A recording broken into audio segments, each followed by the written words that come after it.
Bir sen to'xtamaydi bola. Suvdan tapamayın deydi. Bir baqış suv verse bo'ladi to'xtab. Shuncha odam. Dim insof yo'q ey bularda. To'xta, sen to'xta, suv beraq, suv.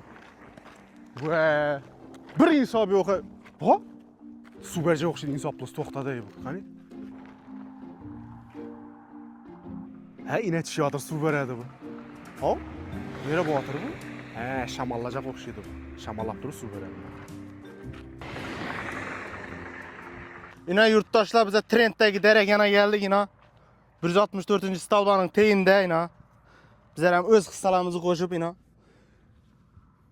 Yine. Üydeki mağala su tutmuyor dedik. Yaxşı indi. Savap üçün ne işler etmişsen eken. Yine. Abi şamallamağa gitti dese. Ha, suv yere koyup atma bu cilli. Ha.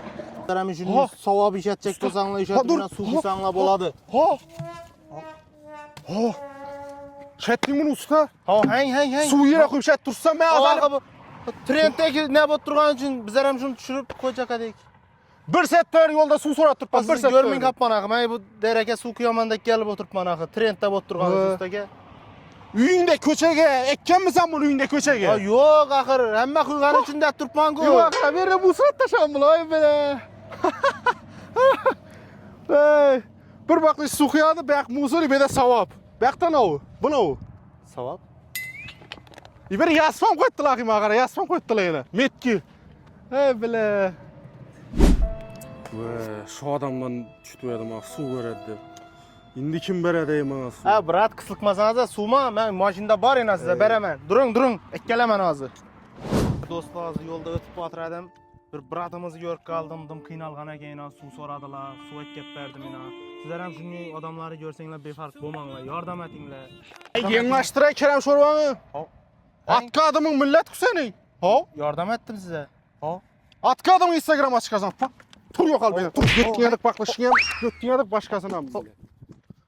Hem beni şola basıp gitti özü. Hey yaxşılığı bilmeydi adam eken sen ey. Size bir yaxşılık etmeyinler o.